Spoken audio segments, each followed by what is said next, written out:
وسلام علی عباده الذین اصطفى اما بعد فاعوذ باللہ من الشیطان الرجیم بسم اللہ الرحمن الرحیم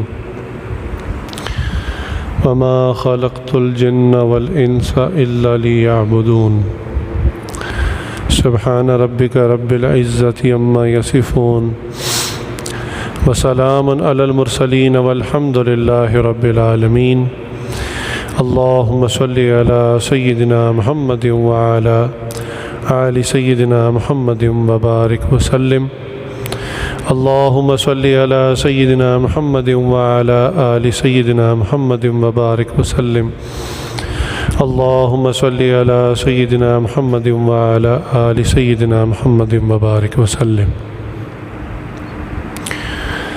انسان جب سے اس دنیا میں آیا ہے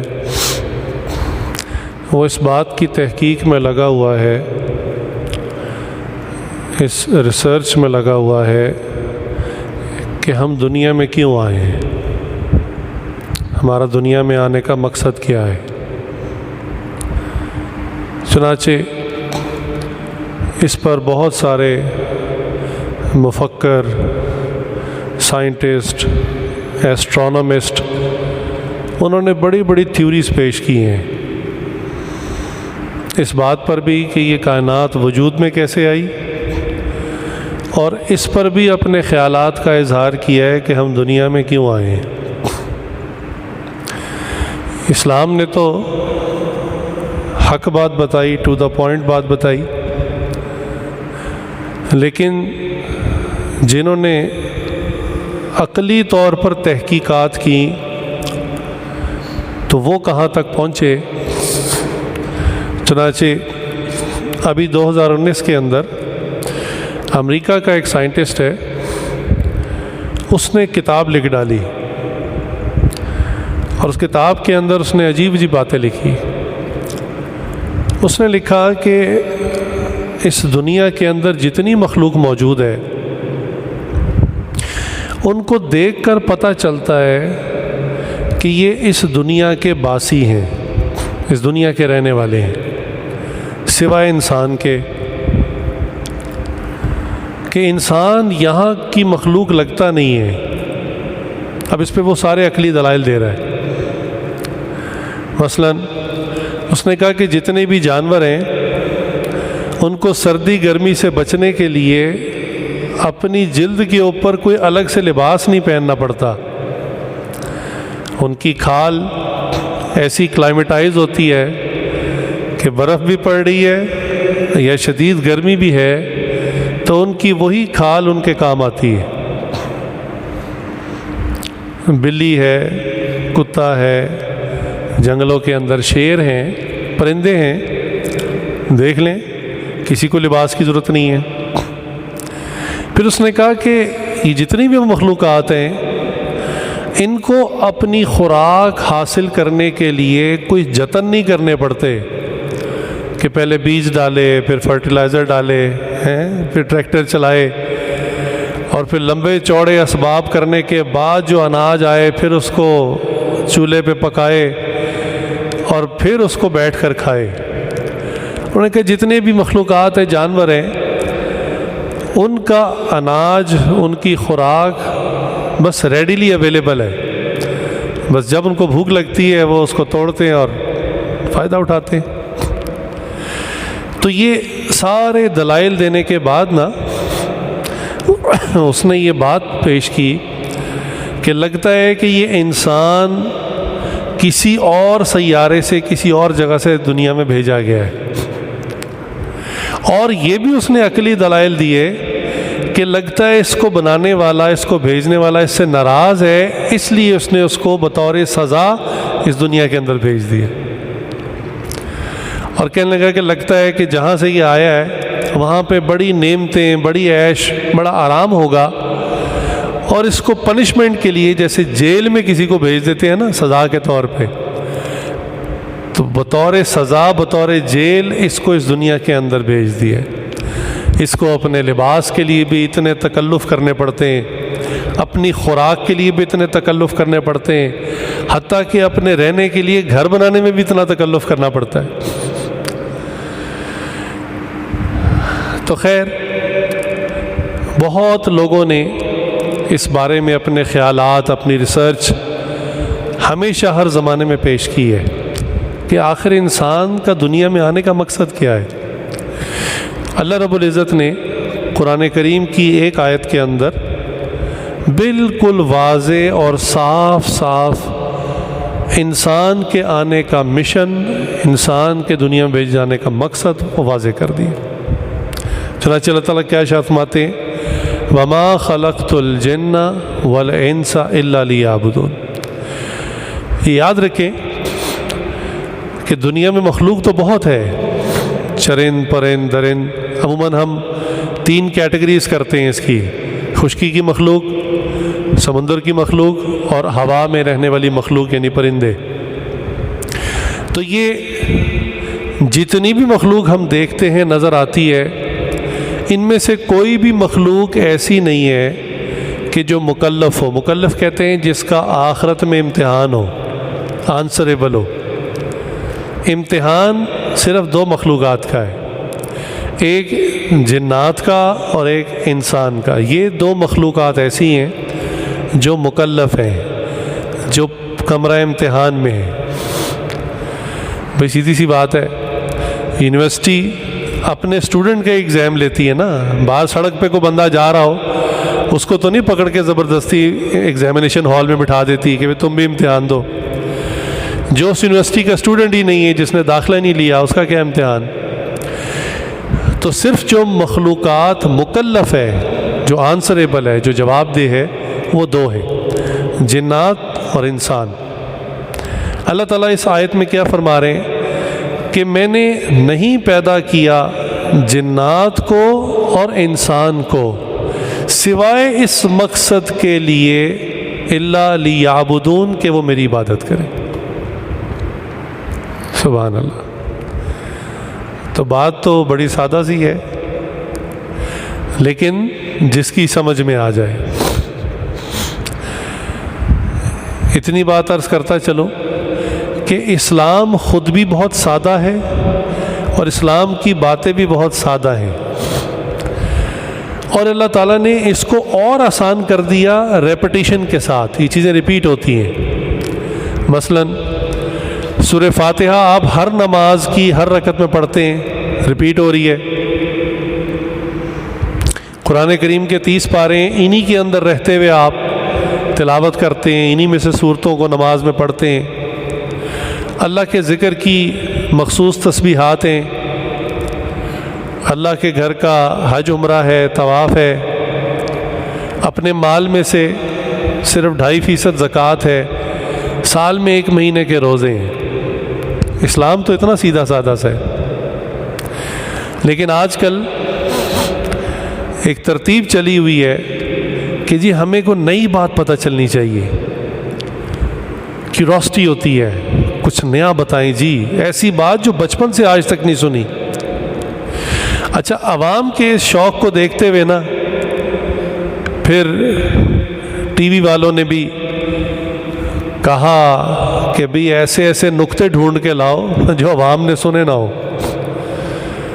تو واقعی پھر بڑے بڑے نایاب مسئلے، بڑی بڑی ایسی باتیں جو کتابوں کے کسی حاشیے کی بھی کونے میں چھپ کر لکھی ہوتی ہے نا، انتہائی ضعیف قول، علماء جس پر نظر ہی نہیں کرتے، اتنا فضول اور بیکار قسم کا مسئلہ ہوتا ہے۔ تو ٹی وی والوں نے نا کرائے کے مولوی رکھے ہوتے ہیں، ان کو کام میں لگاتے ہیں، بھی اگلا شو آئے گا، ہمیں ریٹنگ لینی ہے بہت زیادہ۔ ٹیلی ویژن تو پتہ نہیں چینل 100 سے بھی شاید اوپر ہیں، واللہ عالم۔ تو ہمارا چینل اوپر کیسے آئے گا؟ تو انوکھی انوکھی حرکتیں کرنی ہے، انوکھی انوکھی باتیں سنانی ہے، نئی نئی باتیں جو لوگوں نے پہلے نہ خود پڑھی ہو، نہ سنی ہو، نہ اپنے بڑوں سے سنی ہو۔ تو یہ ٹاک آف دا ٹاؤن بن جائے گی کہ یار تمہیں پتہ چلا مسئلہ وہ فلاں ٹی وی شو پہ آیا تھا، تو وہ کہے گا نہیں مجھے تو نہیں پتہ یہ مسئلہ۔ اس طرح یہ بات پھیلے گی اور ہمارے ٹیلی ویژن شو کو ریٹنگ ملے گی۔ تو لوگوں کے اندر یہ جو جستجو ہے نا، میرے کو نئی بات پتہ چلے، اسی کو دیکھتے ہوئے آج نایاب عجیب قسم کے مسئلے لوگوں کی محفلوں کے زیر بحث آنے پڑے، جس کا اسلام کی اصل عبادات اور اصل راستے سے تعلق ہی کوئی نہیں۔ خام خواہ لوگوں کی انرجیز ضائع ہو رہی ہیں، گھنٹوں بحث کر رہے ہیں اور نتیجہ اور حاصل کچھ نہیں۔ یہ ایسے ہی ہے نا، جیسے ایک مرتبہ تاج میر صاحب فرمانے لگے کہ ہم تبلیغ میں نکلتے، گشت کرتے، لوگوں کو اللہ کی طرف بلاتے اور لوگوں پہ محنت کرتے کہ چلو نماز پڑھنا شروع کر دیں، اللہ اللہ کرنا شروع کر دیں۔ تو کہنے لگے ایک بندے پہ ہم تقریباً 1 سال سے محنت کر رہے تھے، اس کے گھر جا کے دروازہ بجاتے، اس کو دین کی دعوت دیتے، تو کہنے لگے وہ بالکل ہاتھ نہیں پکڑاتا تھا۔ کہنے لگے سال گزر گیا، سال کے بعد ایک مرتبہ اس نے کہا کہ مولوی صاحب میں نے آپ سے مسئلہ پوچھنا ہے۔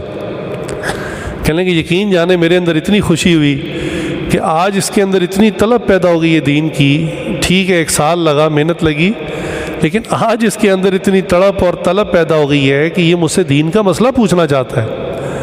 تو میں نے کہا کہ پوچھیں جی کیا مسئلہ؟ تو کہنے لگے اس نے سوال یہ کیا، بتائیں اسلام میں باندیوں کا کیا کردار ہے؟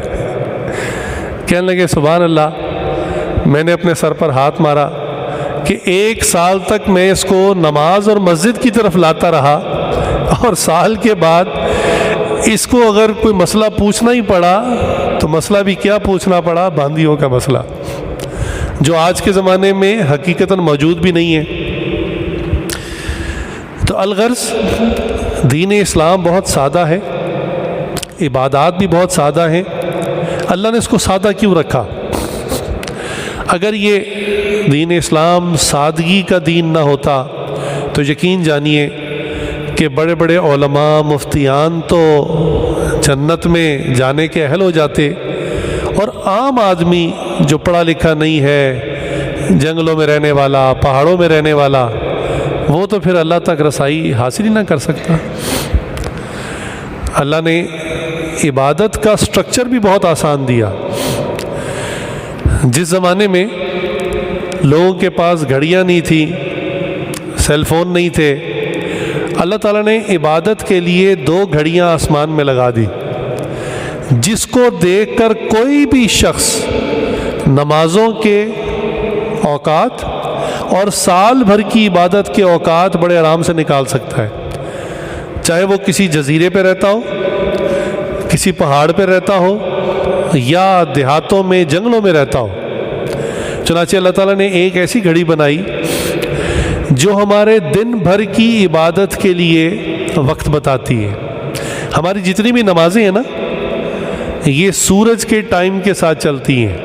ہمیں سورج کی موومنٹ سے پتہ چلتا ہے کہ کون سی نماز کا وقت ہو گیا۔ مثلا سورج ہمارے علاقے میں، ہمارے ملک میں مشرق سے نکلتا ہے، تو سورج کے نکلنے سے پہلے اس کی افق کی طرف روشنی پھیل جاتی ہے، تو یہ صبح صادق کا وقت کہلاتا ہے، فجر کا وقت شروع ہو جاتا ہے۔ پھر جب سورج کی ٹکیاں نکلنا شروع ہوتی ہے تو سورج کا وقت یعنی فجر کا وقت ختم ہو جاتا ہے، اشراق کا وقت شروع ہو جاتا ہے۔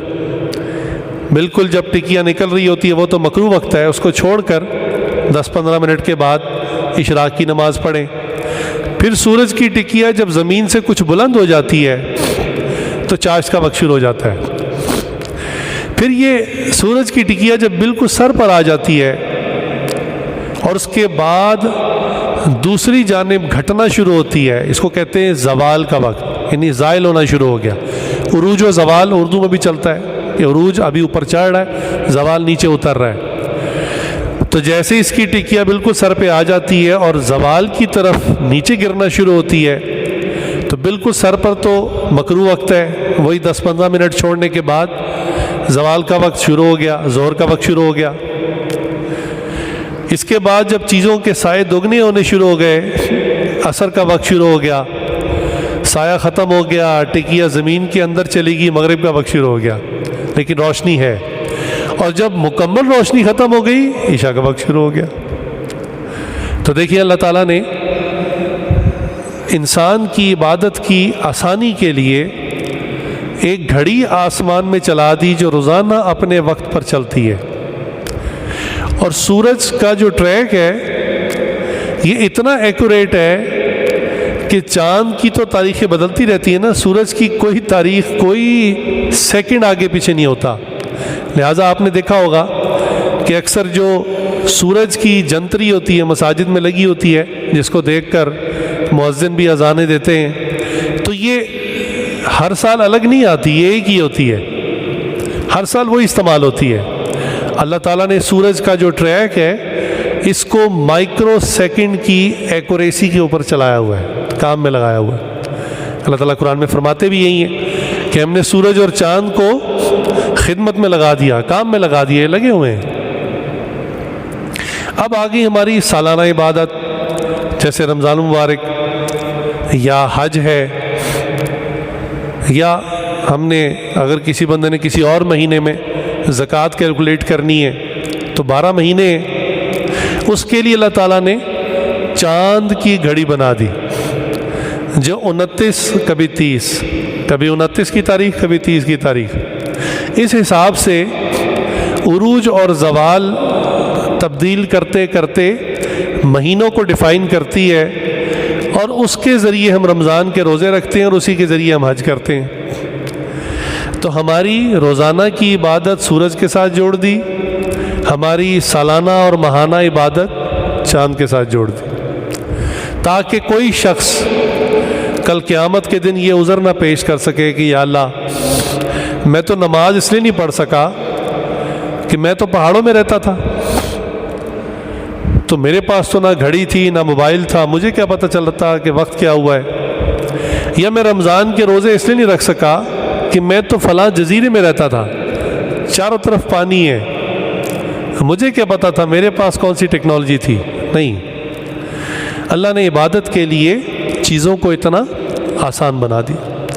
یاد رکھیں اللہ تعالیٰ جب بھی کوئی حکم دیتے ہیں نا تو اس حکم کے اسباب دنیا میں پہلے سے موجود ہوتے ہیں.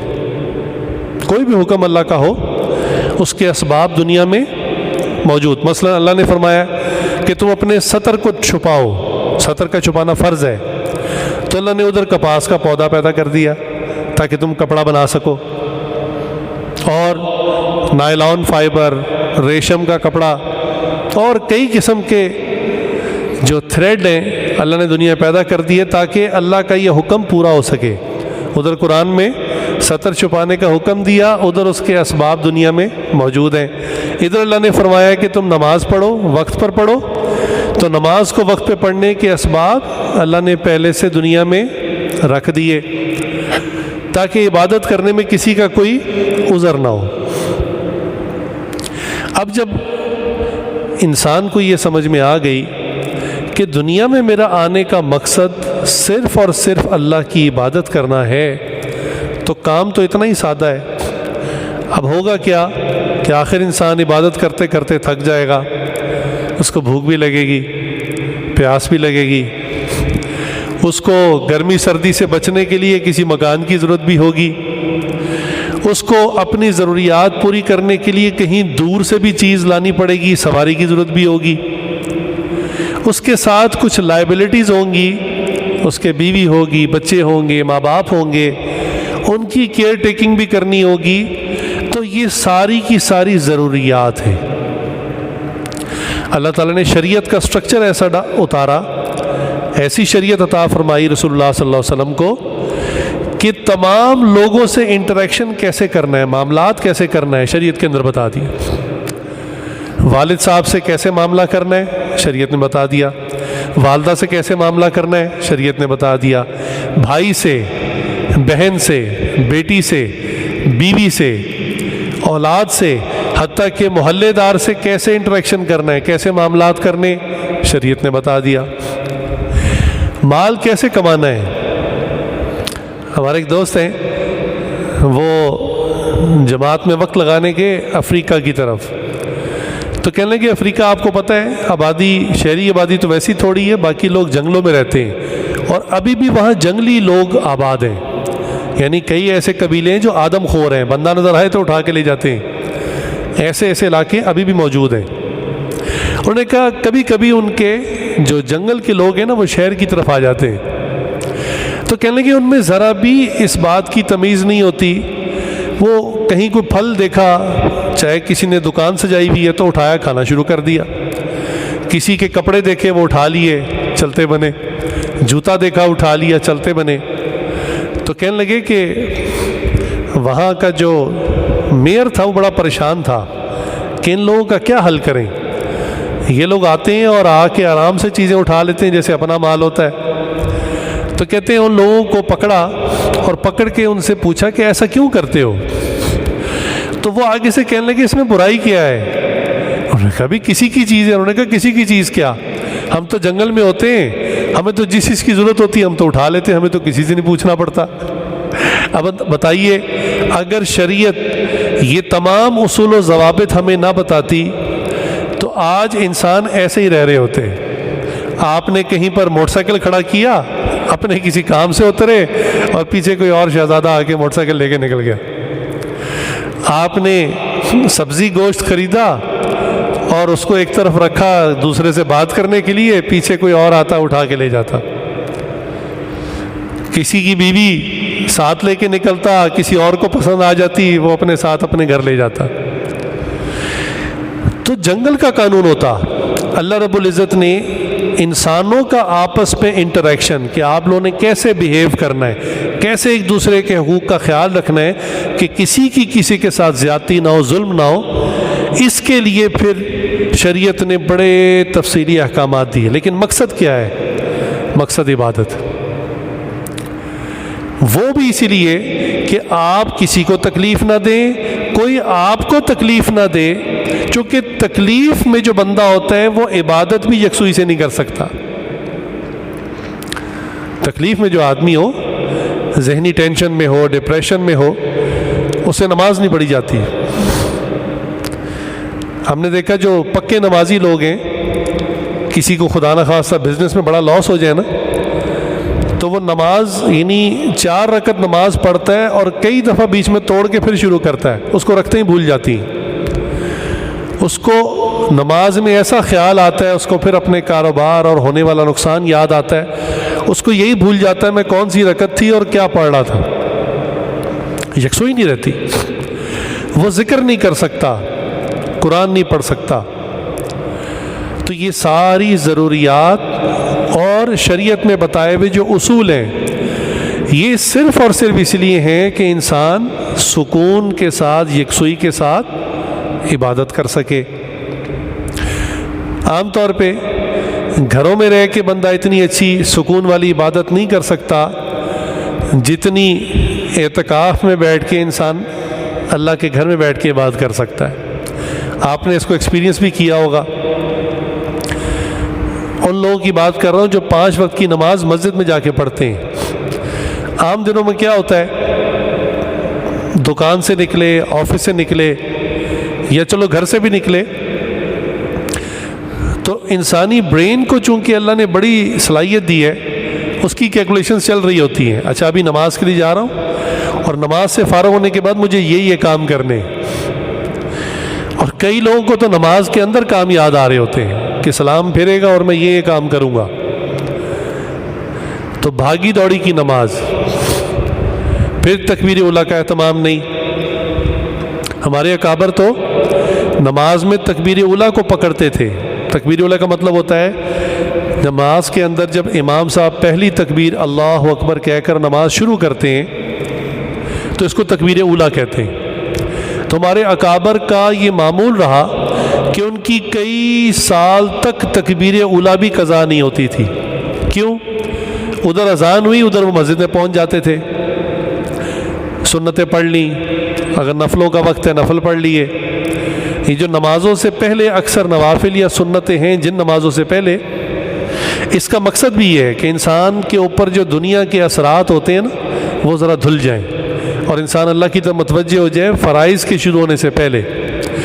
یہ ایسے ہی ہے جیسے کسی کا باکسنگ کا مقابلہ ہو کسی بڑے پہلوان سے، تو یہ تو نہیں کرتا نا کہ جس دن مقابلہ ہو اس دن رنگ کے اندر جا کے ورزش شروع کرے گا، وہ تو پہلے ہی پنچ پہ ناک آؤٹ ہو جائے گا۔ تو وہ 6 مہینے پہلے ورزش کرے گا، جاگنگ کرے گا، اپنے بازوؤں کو مضبوط کرے گا، پنچنگ بیگ کے اوپر پنچ مار مار کے پریکٹس کرے گا۔ تو یہی ہوتا ہے کہ جب ہم گھروں سے دکانوں سے بھاگ بھاگ کے اچانک آ کر دوڑ کے نماز میں ملتے ہیں اور نماز سے پہلے کی سنتیں یا نفل چھوڑ دیتے ہیں، تو سلام پھیرنے سے پہلے ہماری یکسوئی ہی اکثر اللہ تعالیٰ کی طرف قائم نہیں ہوتی، نماز میں بھی خیالات آتے رہتے ہیں۔ تو ہمارے کابر تو تکبیر اولیٰ کا اہتمام کرتے تھے، آج کل ہمارے نوجوان سلام اولیٰ سے پہلے نماز میں ملتے ہیں۔ سلام اولیٰ 2 سلام ہوتے ہیں نا، السلام علیکم ورحمۃ اللہ، تو کوشش ہوتی ہے کہ وہ جو پہلا سلام ہے نا اس سے پہلے دوڑ کے کسی طرح صف میں پہنچ جائیں۔ تو آج ہماری نمازیں ایسی ہو چکی ہیں، لیکن معتکف بندے کو عبادت کی لذت کا صحیح مزہ آنا شروع ہوتا ہے۔ اب آپ کو پتہ ہے ہم 10 دن کے لیے یہاں مقید ہیں، چلو قید ہی صحیح، کہیں جا نہیں سکتے، اور 10 دن جب تک پورے نہیں ہوتے، چاند نظر نہیں آتا، تب تک نکل نہیں سکتے۔ اب گھر کی کوئی ذمہ داری نہیں، دفتر کی کوئی ذمہ داری نہیں، یونیورسٹی کالج کی کوئی ذمہ داری نہیں۔ اب آپ خود محسوس کر رہے ہوں گے کہ اب جو عبادت کا مزہ ہے وہ عام دنوں میں نہیں آتا، جب ہر وقت دماغ میں ٹینشن اور ہر وقت دماغ میں کام چل رہے ہوتے ہیں۔ سکون کی عبادت کے لیے ایک اور چیز جو انسان کو بہت زیادہ ڈسٹرب کرتی ہے، معتکفین کو بھی ڈسٹرب کرتی ہے، وہ ہے سیل فون، موبائل فون۔ یوں سمجھیں آپ جسمانی طور پر تو گھر والوں سے، دنیا والوں سے کٹ کے مسجد میں آ گئے، لیکن اس سیل فون کے ذریعے آپ کا پھر باہر کی دنیا سے رابطہ ہے۔ سورہ فلق سورہ ناس کے اندر ہے نا، یوسوس فی صدور الناس من الجنۃ والناس، جو سینوں میں وسوسے ڈالتے ہیں، انسانوں میں سے بھی ہیں، جنات میں سے بھی ہیں، اس میں موبائل فون بھی ہے۔ انسان بیٹھا آرام سے نماز پڑھ رہا ہوتا ہے، اچانک جیب میں گدگدی ہوتی ہے، وائبریشن ہوتی ہے، کیا ہے جی؟ اب تجسس لگ گیا کہ جلدی سلام پھیروں، پتہ نہیں کیا میسج آیا ہے۔ اور بعض لوگوں کا تو سٹائل ہی عجیب بن چکا، ایک طرف السلام علیکم ورحمۃ اللہ، دوسری طرف سلام پھیرتے ہوئے ہاتھ جیب میں جا رہا ہے موبائل کی طرف، اور سلام پھیرتے موبائل صاحب سامنے اسکرین پر دیکھ رہے ہیں جی کیا میسج آیا۔ کسی نے اس پہ بھی اچھا جواب دیا، انہوں نے کہا بعض نمازی سلام پھیرتے ہی موبائل نکال کے ایسے چیک کرتے ہیں جیسے اللہ کی طرف سے قبولیت کا SMS آنا ہے کہ نماز قبول ہوئی ہے نہیں، اس کو چیک کرتے ہیں۔ اللہ اکبر، یعنی چند منٹ بھی سلام پھیرنے کے بعد تسبیحات یا دعا اللہ کی طرف متوجہ ہو کے کرنے کے بجائے یہ چند منٹ نماز کے لیے بھی بوجھ ہو جاتا ہے کہ بس دیکھیں موبائل میں کیا میسج آیا ہے۔ اس میں ہمارے لیے سبق ہے کہ جتنا تجسس ہمیں موبائل کے میسیجز کا ہوتا ہے، کیا کبھی اتنا تجسس ہمیں قرآن کریم پڑھنے کے متعلق بھی ہوا؟ کہ اللہ نے بھی ایک ہمارے لیے میسج بھیجا تھا، اللہ نے بھی کتاب بھیجی تھی، کیا ہم نے کبھی اس کے بارے میں بھی اتنا تجسس کیا کہ اللہ نے بھلا کیا کہا ہے، مجھے کیا پیغام بھیجا ہے، معلوم تو کروں۔ ہر بندہ اس معاملے میں اپنے گریبان میں خود جھانک سکتا ہے۔ قرآن کے بارے میں ہماری لا تعلقی کیسی ہے؟ کسی نے ایک مثال دی، مثال یہ دی کہ ایک عورت تھی، جوانی میں بیوہ ہو گئی، خاوند فوت ہو گیا، ایک ہی ایک بیٹا تھا چھوٹا، تو دیہات میں رہنے والی عورت تھی۔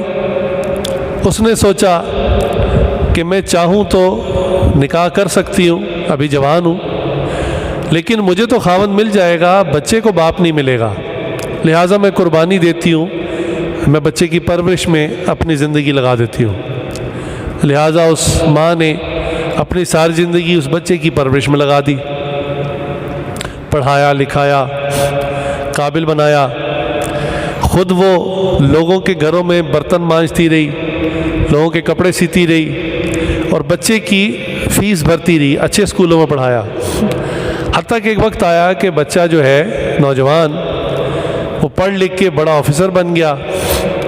اب اس نے کہا کہ اماں مجھے اتنا آپ نے پڑھایا لکھایا تو میرے لیے باہر ملک سے نوکری آئی ہے، آپ مجھے اجازت دیں، میں وہاں جا کے جب کماؤں گا تو اتنا مال آئے گا کہ ہمارے گھر کے حالات بدل جائیں گے۔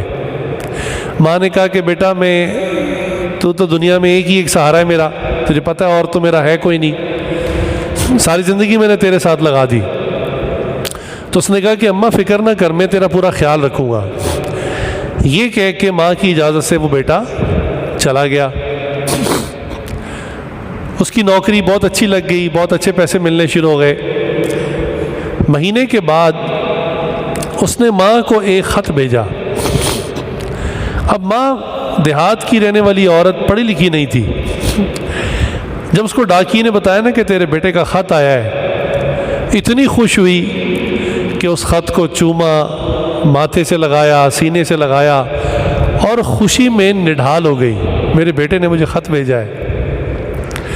لیکن جب خط کھول کر دیکھا کہ اندر کچھ پیسے بھی ہوں گے، آخر بیٹے کو گھر کے حالات کا پتہ ہی ہے، تو اندر 1 روپیہ بھی نہ نکلا، بس کچھ کاغذ پڑے ہوئے تھے۔ تو ماں بڑی پریشان ہوئی۔ اس نے تو کہا تھا ماں میں وہاں جا کے آپ کا خیال رکھوں گا، اس نے خط تو بھیج دیا، کاغذ بھیج دیے، نوٹ کوئی نہیں بھیجے۔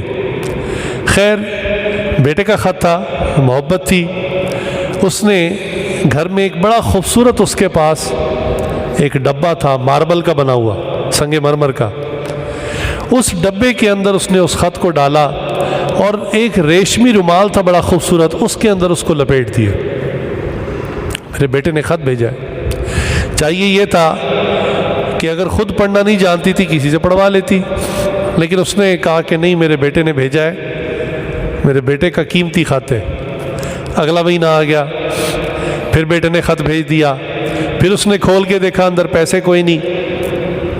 خیر چوما، ماتھے سے لگایا، پھر اسی ڈبے کے اندر ڈال کے رومال لپیٹ دیا۔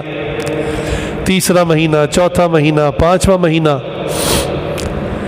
وہ خط سنبھالتی رہی اور ظاہری طور پر حالات اس کے گھر کے اور کمزور ہوتے چلے گئے، حتیٰ کہ بیمار ہوتی چلی گئی۔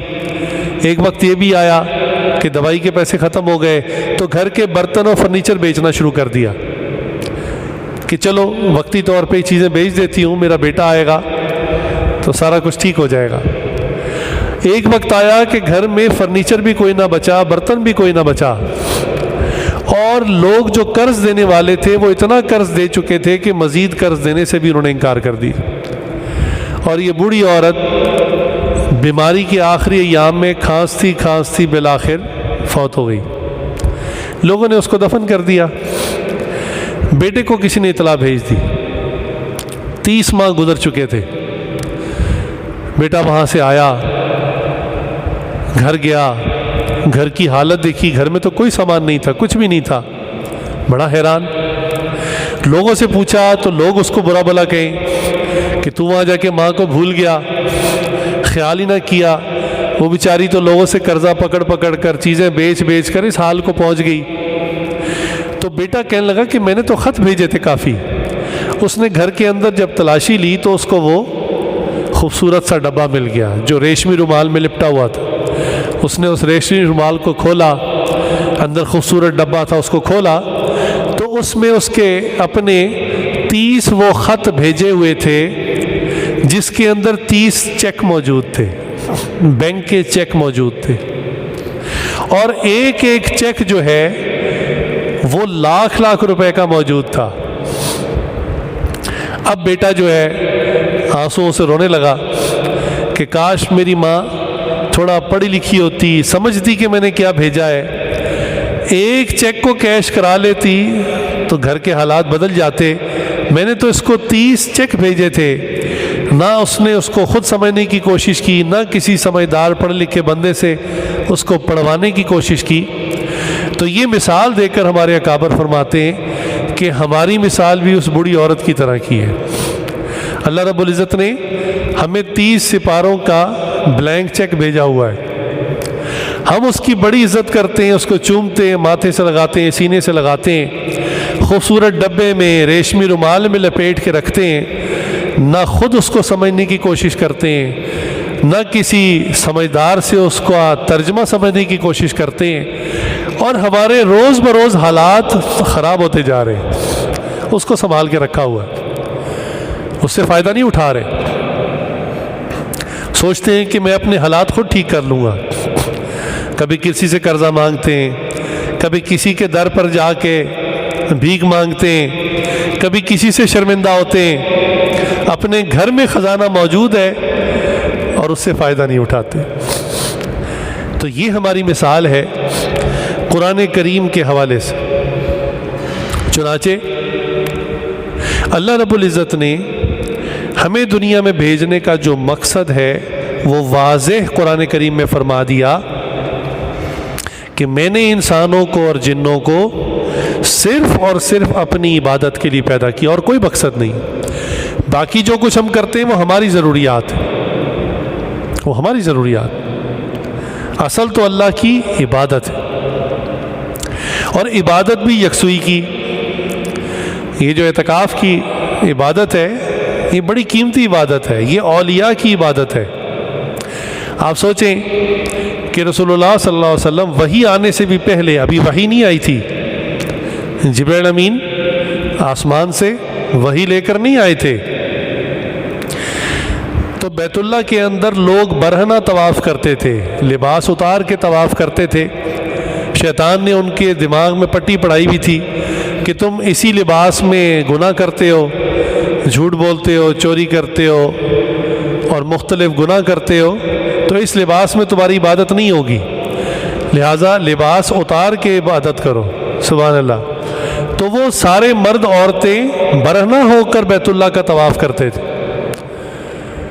یہ جہالت کی انتہا یہ ہو چکی تھی۔ تو رسول اللہ صلی اللہ علیہ وسلم اس سے بچنے کے لیے دور جا کر غار حرا میں عبادت کیا کرتے تھے۔ اس عاجز کو غار حرا میں جانے کا موقع ملا جس وقت بلڈنگیں ذرا کم تھی،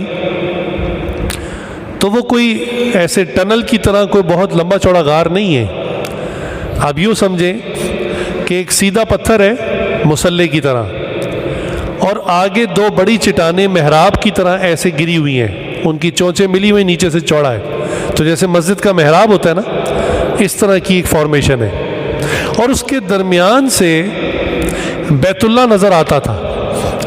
اس عاجز نے جب دیکھا، تقریباً 97-98 کی بات ہے، تو اس وقت بیت اللہ وہاں سے نظر آتا تھا، بہت چھوٹا سا لیکن نظر آتا تھا۔ تو رسول اللہ صلی اللہ علیہ وسلم اتنا دور جا کر تنہائی میں یکسوئی کے ساتھ اللہ کی عبادت کرتے تھے۔ کیا عبادت کرتے تھے؟ اس کے بارے میں فقہاء نے لکھا ہے کہ اللہ تعالیٰ نے رسول اللہ صلی اللہ علیہ وسلم کی رہنمائی خواب کے ذریعے کر دی۔ باقاعدہ فرشتے تو اس وقت نہیں آئے تھے، لیکن خواب میں اشارہ کر دیا کہ آپ نے کیا کرنا ہے۔ یقیناً نماز تو نہیں آئی تھی، اللہ کا ذکر ہی کرتے ہوں گے۔ تو یہاں سے ہمیں ذکر کی اہمیت بھی پتہ چلتی ہے کہ رسول اللہ صلی اللہ علیہ وسلم نماز سے پہلے غار حرا میں جا کے اللہ کا ذکر کیا کرتے۔ حضرت خدیجہ الکبریٰ رضی اللہ عنہا فرماتی ہیں کہ رسول اللہ صلی اللہ علیہ وسلم اپنے ساتھ توشہ لے جاتے تھے، کھانا لے جاتے تھے کئی کئی دنوں کا، اور کئی کئی دن تک غار حرا میں قیام فرماتے۔ پھر جب وہ کھانا ختم ہو جاتا یا آپ صلی اللہ علیہ وسلم کو کوئی اور حاجت ہوتی تو آپ صلی اللہ علیہ وسلم پھر گھر تشریف لاتے تھے۔ بہت سارے انبیاء نے یکسوئی کے اندر، تنہائی کے اندر، جیسے آپ اعتکاف کے اندر ہیں، عبادت کی ہے۔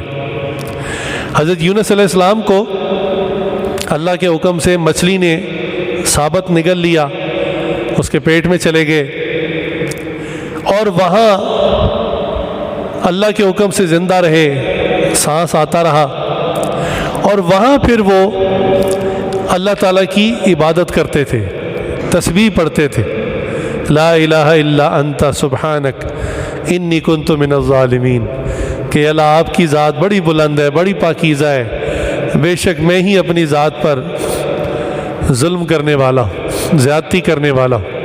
اللہ تعالیٰ قرآن کریم میں ارشاد فرماتے ہیں کہ اگر یونس علیہ السلام ان الفاظ کے ساتھ استغفار اور میرا ذکر نہ کرتے تو قیامت تک مچھلی کے پیٹ میں ہی رہتے، کبھی باہر نہ آتے۔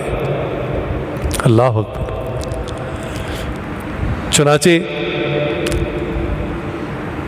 کئی دن تک مچھلی کے پیٹ میں رہے، پھر جب اللہ کا حکم ہوا تو مچھلی نے ان کو اپنے پیٹ سے خارج کیا، اگل دیا، پھر وہ کنارے پر پہنچے تو انہوں نے بھی اعتکاف کیا، یکسوئی کی عبادت کی۔ حضرت نوح علیہ السلام جب کشتی میں سوار ہوئے تو وہ اور ان کے ماننے والے جو چند لوگ تھے، صرف وہ اس کشتی میں تھے اور باقی پوری دنیا میں پانی تھا، کوئی جگہ خشک نہیں تھی۔ انہوں نے اس کشتی کے اندر اعتکاف کیا، یکسوئی کی عبادت کی، تنہائی کی عبادت کی۔ قرب قیامت کے جو احوال احادیث مبارکہ میں آتے ہیں، جیسے دجال کا آنا، یاجوج ماجوج کا نکلنا، تو ان حالات کے اندر ایک پیشن گوئی یہ بھی ہے کہ جب یاجوج ماجوج نکلیں گے تو ان کی تعداد اتنی ہوگی اور ان کا فتنہ اتنا ہوگا کہ ان کے ساتھ مقابلہ ممکن ہی نہیں ہوگا، پاسبل ہی نہیں ہوگا، اتنے آؤٹ نمبر ہوں گے۔ یعنی انسانوں کا ایک فرد تو ان کے 1000، اب 1000 سے ایک فرد تو نہیں لڑ سکتا جتنا بھی اس کے پاس اسلحہ ہو، تو اتنی تعداد ہوگی۔ حدیث مبارکہ میں آتا ہے کہ وہ ایک دریا کے پاس سے گزریں گے تو اتنا بڑا لشکر ہوگا یاجوج ماجوج کا کہ لشکر کا اول حصہ اس دریا کا پانی پینا شروع کرے گا اور چلتا جائے گا، وہ لشکر ان کا وہاں سے گزرتا جائے گا یاجوج ماجوج کا، جو آئے گا دریا کا پانی پیے گا۔ تو فرمایا کہ جب لشکر کا آخری حصہ وہاں پہنچے گا تو وہ دائیں بائیں گول پتھروں سے دیکھ کے اندازہ کریں گے اور کہیں گے کہ لگتا ہے یہاں کبھی دریا بہتا تھا، یعنی دریا ہی پی جائیں گے، اتنی تعداد ہوگی۔ اندازہ کریں ان کا جو اسلحہ ہوگا، ان کے تیر کمان، وہ کتنا ہوگا کہ جب ان سے اللہ تعالیٰ جان مسلمانوں کی چھڑا دیں گے تو مسلمان، چونکہ دنیا میں پھر کوئی چیز موجود نہیں ہوگی، نہ کوئی عمارت، نہ کوئی درخت، کوئی چیز نہیں ہے، سب کو ختم کر دیں گے۔ تو مسلمان جو باقی رہ گئے ہوں گے وہ 10 سال تک، 10 برس تک ان کے جو اسلحہ ہوگا تیر کمان، اس کو بطور ایندھن کے جلایا کریں گے، 10 برس تک اتنی تعداد ہوگی ان کی۔ تو بتانا یہ تھا کہ اس وقت بھی ایک وقت ایسا آئے گا کہ جیسے ہی عیسیٰ علیہ السلام دجال کو قتل کریں گے تو اطلاع آئے گی یاجوج ماجوج نکل آئیں، تو عیسیٰ علیہ السلام اناؤنس کریں گے، اعلان کریں گے کہ تمام مسلمان دنیا میں جہاں جہاں بھی ہیں وہ اپنی اپنی جگہوں پر قلعہ بند ہو جائیں، یعنی اپنے آپ کو سیف ان ہاؤس کر لیں، دروازے وغیرہ بند کر لیں، آگے کو رکاوٹیں کھڑی کر دیں اور اندر بس بند ہو جائیں۔ اب وہ یاجوج ماجوج باہر دندنا رہے ہوں گے، کوئی باہر نکل نہیں سکتا، مسلمان اندر۔ اب اندر جو راشن سٹور کیا ہوگا آخر اس کی ایک لمٹ ہوگی، ختم ہو جائے گا۔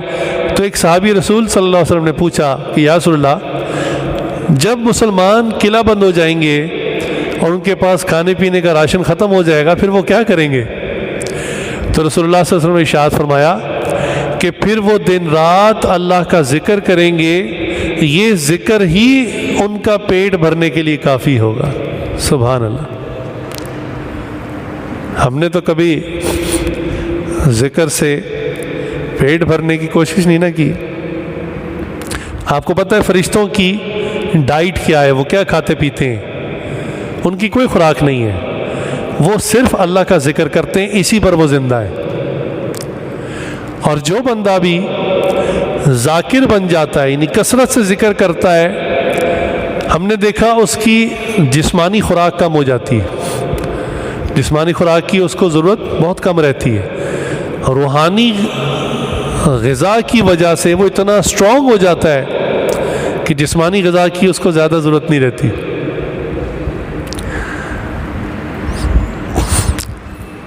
اگر انسان کو یقین آ جائے کہ ہم نے واقعی مرنا ہے اور قیامت کے دن اللہ کے یہاں پیش ہونا ہے اور ہمارا حساب کتاب ہونا ہے، اور وہاں صرف ایک ہی کرنسی چلے گی، نہ ڈالر چلے گا، نہ روپیہ چلے گا، نہ پاؤنڈ چلے گا، وہاں ایک ہی کرنسی ہے اور وہ ہے اعمال، نیکیاں۔ تو جب انسان کو اس کا یقین ہو جائے، ایک ہے معلومات تو ہم سب کو ہے، میں یقین کی بات عرض کر رہا ہوں، اگر یقین ہو جائے تو جیسے ایک تاجر حریص ہوتا ہے نا مال کا، 4 فیکٹریاں پہلے لگی ہوئی ہیں تو چین سے نہیں بیٹھتا، وہ کہتا میں نے 2 فیکٹریاں اور لانچ کرنی ہے۔ جس دکاندار کی 10 دکانیں ہوتی ہیں نا، وہ آرام سے نہیں بیٹھتا، وہ کہتا ہے 10 دکانیں اس علاقے میں ہیں، میں نے تو ہر شہر میں اپنی فرینچائز کھولنی ہے اور دکانیں کھولوں گا۔ تو وہ چین سے نہیں بیٹھتا، صبر نہیں کرتا، اور مال اکٹھا کرنے کی حرص میں ہوتا ہے۔ بالکل اسی طرح اللہ کا بندہ عابد، یہ مسلمان کی ایک صفت ہے، اللہ کا عبادت گزار بندہ، اس کو اس بات پر یقین ہوتا ہے کہ آخرت کی کرنسی نیکیاں ہیں اور میں نے ان نیکیوں کو اکٹھا کرنا ہے، تو وہ دن رات اللہ کی عبادت کرتا ہے اور کبھی بھی اس عبادت سے نہیں تھکتا، خوب عبادت کرتا ہے، اسے تھکاوٹ ہوتی ہی نہیں ہے۔ عبادت کرنے کا نا ایک خاص طریقہ ہے، اس طریقے سے اگر انسان عبادت کرے تو کافی عبادت کر لیتا ہے، ورنہ تھوڑی سی عبادت کر کے جسم تھک جاتا ہے، بندہ کہتا ہے اب مجھے آرام کی ضرورت ہے۔ اس میں 2 چیزیں، ایک تو ہے جسم کی حقیقی ضرورت کہ واقعی جسم تھک چکا ہے، اور ایک ہے انسانی ذہن کا دھوکہ، اس کو ڈسیپشن آف دا برین کہتے ہیں، دماغ کا دھوکہ۔ ہماری زندگی کا ایک کلاک سائیکل سیٹ ہوتا ہے کہ ہم نے 12 گھنٹے، بعضوں نے 14 گھنٹے، ماشاءاللہ کئی نوجوان ہمت والے 16 گھنٹے بھی سوتے ہیں، تو وہ ذہن سیٹ ہوتا ہے۔ اعتکاف میں آ کر بھی سوچتے ہیں کہ نہیں میری نیند تو تب تک پوری نہیں ہوگی جب تک میں دن کے 14 گھنٹے پورے نہیں کروں گا۔ ہمارے حضرت نے فرمایا کہ جب وہ یونیورسٹی میں پڑھتے تھے تو فرماتے ہم نے ایک ایسا نوجوان تھا ہمارا کلاس فیلو، جس نے ایک ڈائری بنائی ہوئی تھی، اور اس ڈائری میں وہ باقاعدہ اپنی نیند کے گھنٹوں کو لکھتا تھا، اتنا شوقین تھا سونے کا، اور اگر کبھی اس کی نیند ڈسٹرب ہو جاتی، نیند پوری نہ ہوتی، جیسے امتحانات آ جاتے ہیں، تو پھر وہ اتوار کے دن اور چھٹی کے دن اپنے وہ قضا شدہ گھنٹے پورے کرتا تھا نیند کے، ڈائری نکال کے باقاعدہ دیکھتا تھا میرے اتنے گھنٹے رہتے ہیں ابھی نیند کے۔ تو بعض لوگوں کا یہ حال ہوتا ہے کہ جسم کی ضرورت نہیں ہوتی، دماغ میں ایک کلاک سیٹ ہوتی ہے کہ ہم نے لازمی اتنے گھنٹے سونا ہے، نیند نہیں بھی آ رہی، بستر پر لوٹیاں لگا رہے ہیں لیکن نہیں، ہم نے سونا ہے۔ تو اس کو سمجھنے کے لیے آپ کو انسانی دماغ کی نفسیات کو تھوڑا سا سمجھنا ہے اور اپنے جسم کی ضرورت کو سمجھنا ہے۔ پہلی بات تو یہ سمجھیں کہ جتنے بھی صحابہ، اللہ کے ولی یا خود رسول اللہ صلی اللہ علیہ وسلم نے عبادت ایسے نہیں کر لی کہ مزے سے بیٹھ کے عبادت کر لی اور جسم کو کوئی فرق ہی نہ پڑا، نہیں، آپ جانتے ہیں حدیث موجود ہے کہ رسول اللہ صلی اللہ علیہ وسلم رات کو عبادت فرماتے، اتنا لمبا قیام فرماتے کہ پیر مبارک میں ورم پڑ جاتے، پیر سوج جاتے تھے۔ اب یہ تو ہوتا ہے جب بندہ اپنی باڈی کو ایگزرٹ کرتا ہے، زیادہ کھینچتا ہے دنیا کے کسی کام کے لیے بھی، تو اس کے ساتھ یہ ہوتا ہے۔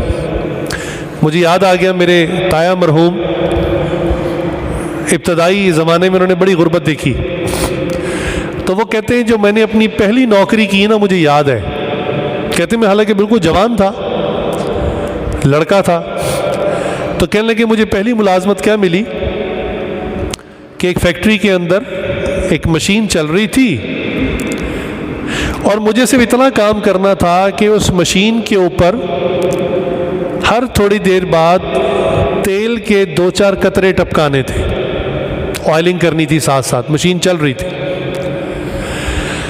تو کہنے لگے پہلے تو میں بار بار ہاتھ آگے لے کے جاتا، آئل ڈالتا، ہاتھ پیچھے کرتا، پھر ہاتھ آگے لے کے جاتا، آئل ڈالتا، ہاتھ پیچھے کرتا، تو مجھے اندازہ ہوا کہ اس سے مجھے تھکاوٹ زیادہ ہو رہی ہے، تو میں نے اپنا ہاتھ وہاں سٹل کر لیا سیدھا ہی، اور تیل کی بوتل ہاتھ میں پکڑ لی، اور کہنے لگے کہ میں تیل تھوڑا تھوڑا کر کے ڈالتا رہا۔ میں نے کہا یہ آسان ہے۔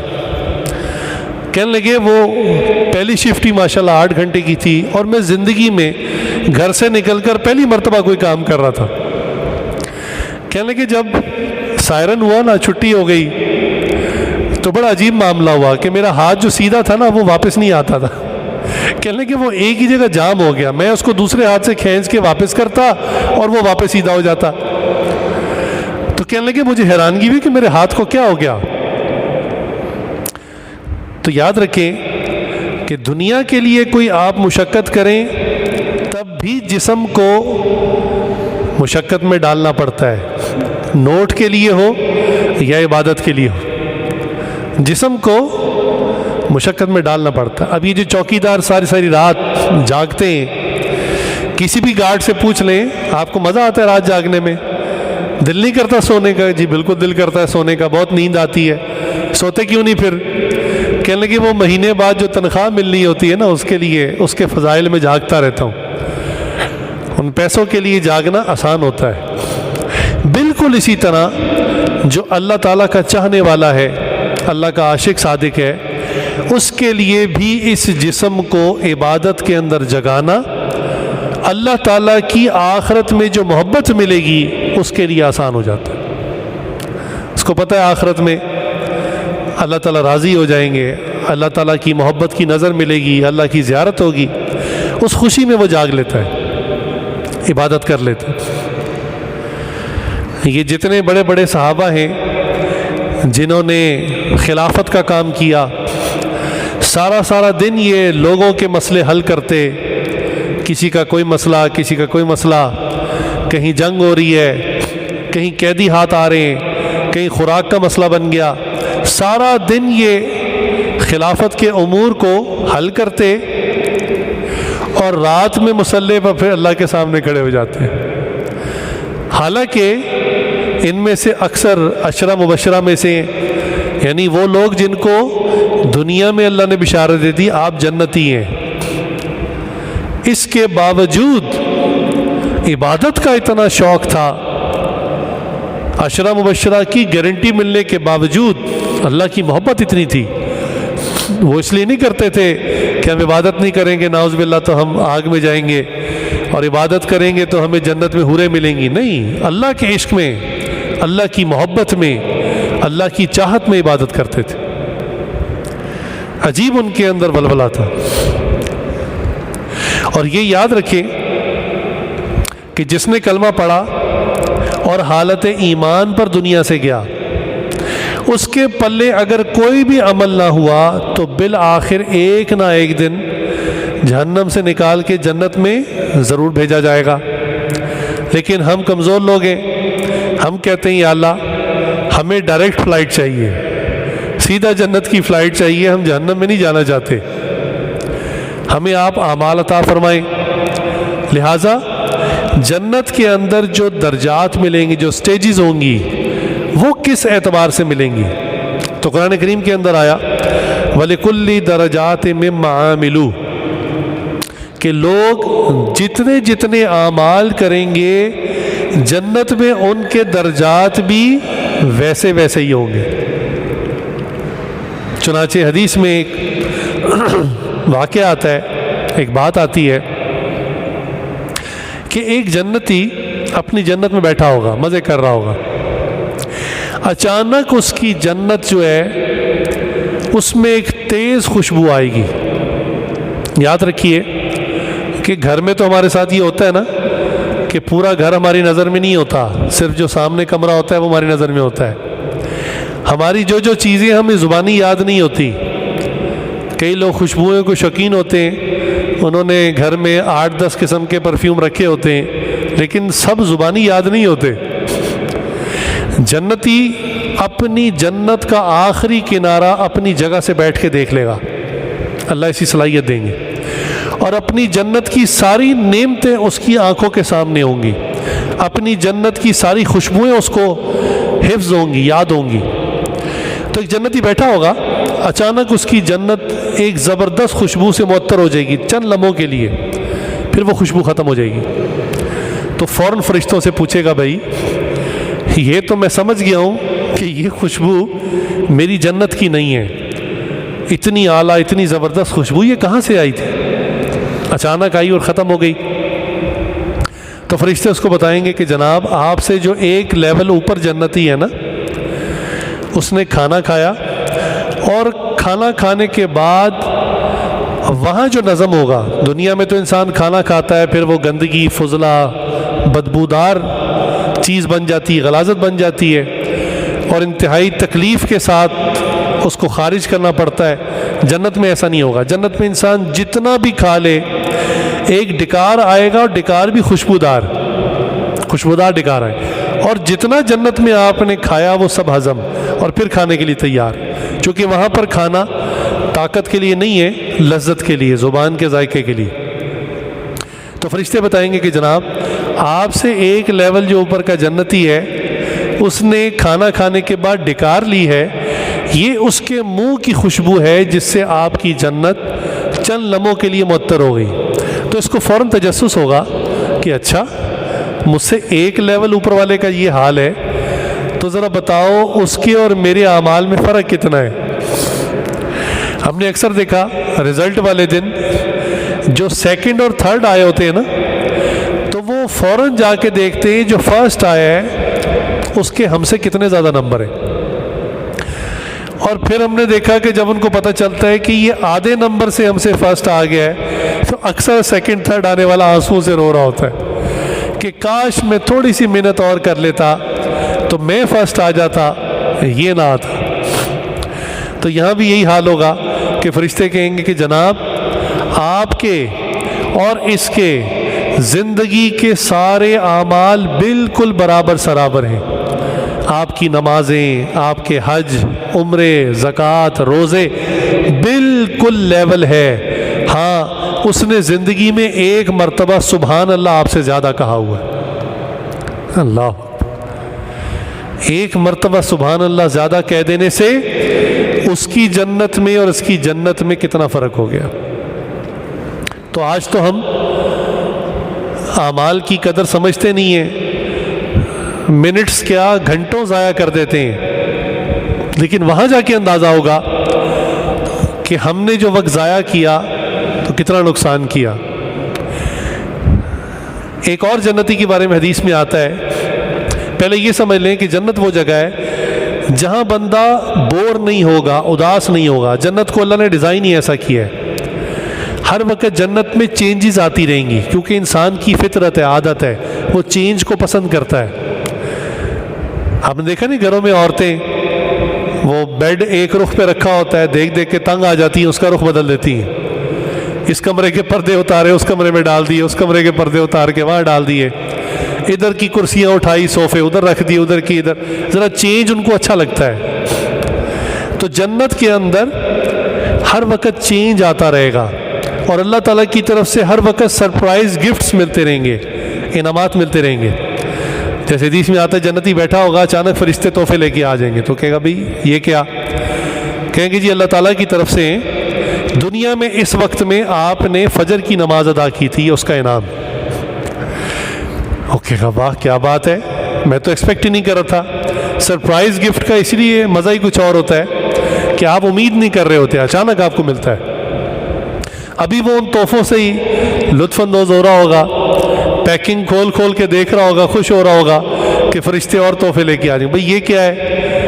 حضرت دنیا میں اس وقت ظہر کا وقت تھا، آپ نے ظہر کی نماز ادا کی تھی، عصر کی نماز، مغرب کی، عشاء کی، تو نمازوں کے ٹائمنگ کے اعتبار سے بھی اس کو تحفے ملیں گے، سرپرائز گفٹس ملیں گے۔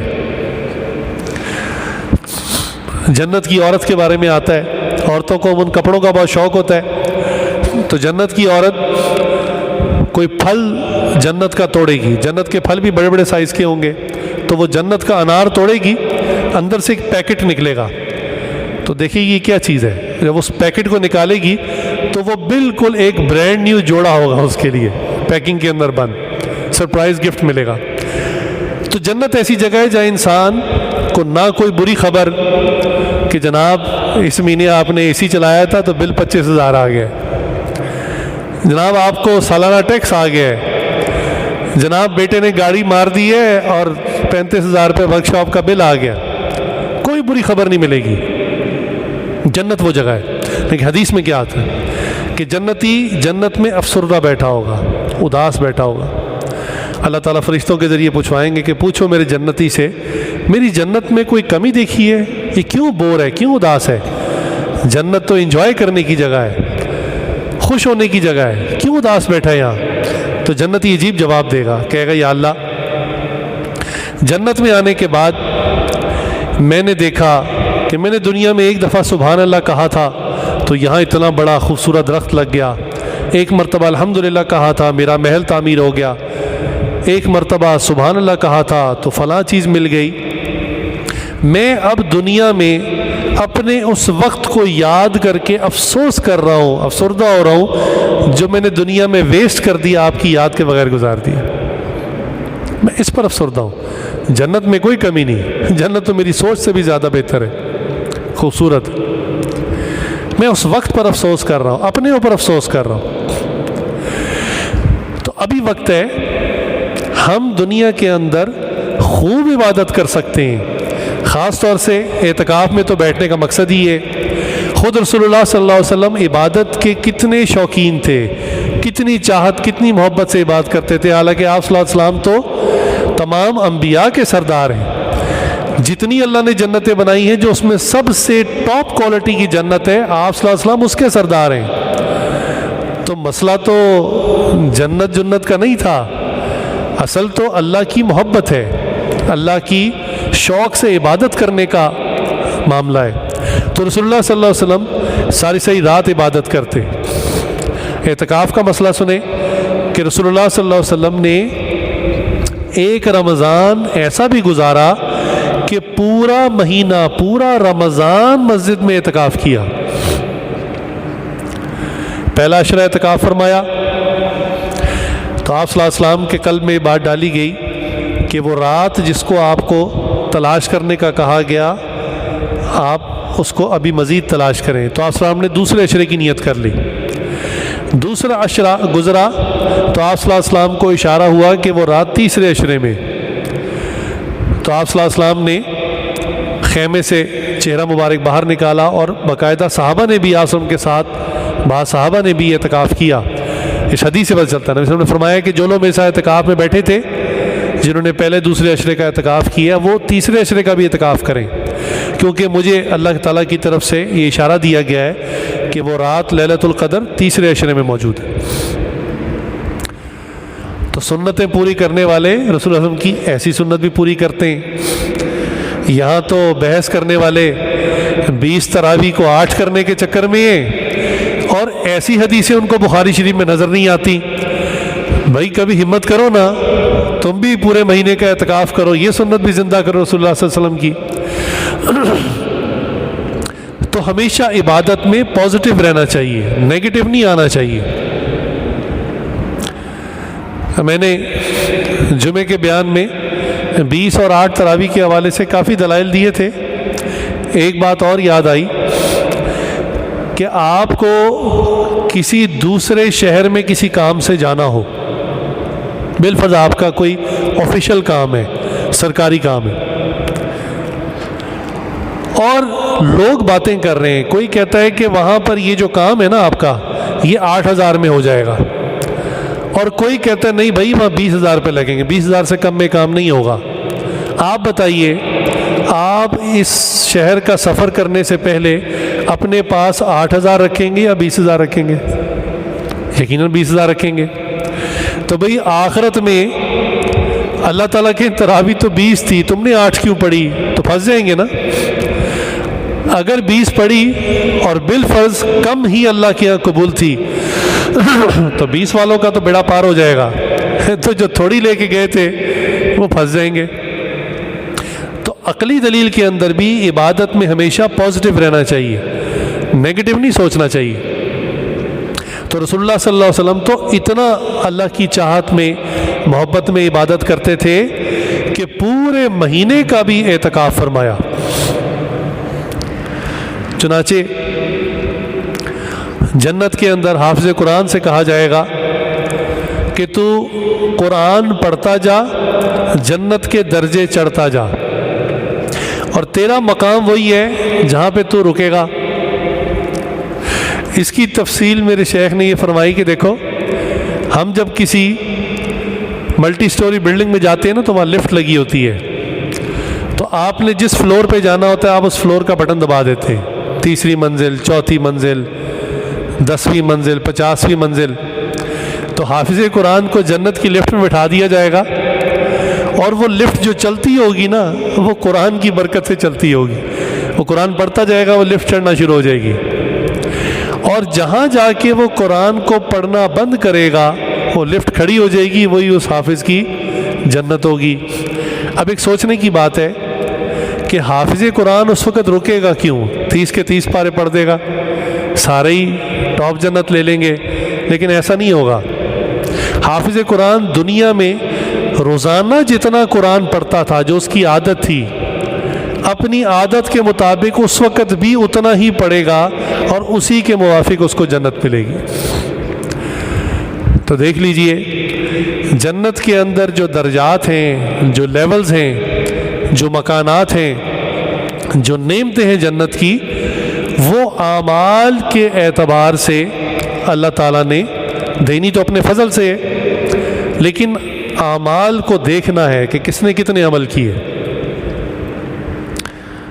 اس لیے ہمیں خوب عبادت کرنی ہے۔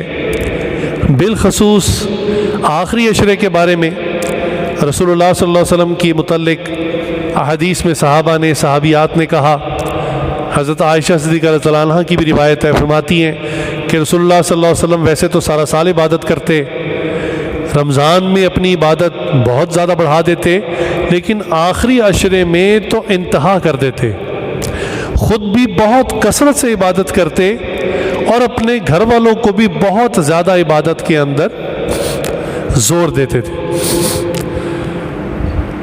تو آخری عشرہ، اس میں سے بھی 2 دن چلے گئے، اب ہمارے پاس پتہ نہیں 8 دن ہیں، 9 دن ہیں، تو ہم یہ جتنے دن ہیں ان کو بجائے بوجھ سمجھنے کے اور پچھلی باتوں کو جو دنیا میں ہم کام کاج کاروبار کرتے تھے، مصروفیات تھی، ان کو سوچنے کے اب ہم آگے دیکھیں۔ بھائی گاڑی چلاتے ہوئے اگر آپ بیک ویو مرر میں دیکھتے رہیں، پیچھے جو شیشہ لگا ہوتا ہے دیکھنے کے لیے، ہر وقت اسی میں دیکھتے رہے تو ایکسیڈنٹ ہو جائے گا نا۔ تو آپ یہاں آنے کے بعد بھی اگر پیچھے کا سوچتے رہیں گے تو یہ تو 10 دن آپ کے گئے۔ اس لیے اب یہ سوچیں کہ اس وقت کو قیمتی کیسے بنانا ہے۔ تو اس کے لیے میں عرض کر رہا تھا کہ عبادت کرنے کا جو ایک فارمولہ ہے، اپنے جسم کو سمجھیں، وہ یہ کہ جو عبادت زیادہ انرجی مانگتی ہے اس کو پہلے کریں۔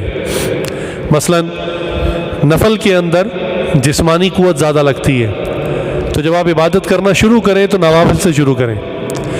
جب نفل پڑھ لیے جتنی ہمت ہے اور جسم تھک گیا تو اب بیٹھ کر آپ قرآن کریم پڑھنا شروع کر دیں۔ جب ایک جگہ بیٹھے بیٹھے قرآن کریم سے بھی اب دیکھا کہ جسم میں تھکاوٹ زیادہ ہو رہی ہے تو اب آپ اپنی کروٹ پر لیٹ جائیں اور ذکر تسبیحات شروع کر دیں۔ ایک کروٹ پر لیٹیں، 1000 تسبیحات کر لیں، جیسے شیخ نے فرمایا کہ کوشش کریں 90,000 دفعہ درود شریف اور استغفار پڑھ لیں۔ ایک کروٹ تھک جائے، دوسری کروٹ پر چند 1000 دفعہ تسبیحات کریں، سیدھا لیٹ جائیں، اور پھر جب دیکھا کہ جسم کو آرام مل چکا اور تھکاوٹ اب کچھ گھنٹے ہو گئی پوری، تو پھر نوافل کے لیے کھڑے ہو جائیں۔ اس طرح اپنے جسم کو عبادت کے اندر استعمال کریں۔ انشاءاللہ یہ عبادت سے متعلق جو مضمون ہے یہ چلتا رہے گا۔ اب ہم کچھ دیر کے لیے مراقبہ کر لیتے ہیں۔ مراقبہ کہتے ہیں اللہ کی یاد میں کچھ دیر بیٹھنا، اللہ کی طرف متوجہ ہو کے بیٹھنا، اس کا طریقہ ہے کہ اپنے سر کو جھکا لیں، آنکھوں کو بند کر لیں، دنیا اور جو کچھ دنیا میں ہے اس سے ہٹ کٹ کے اللہ رب العزت کی طرف متوجہ ہو جائیں۔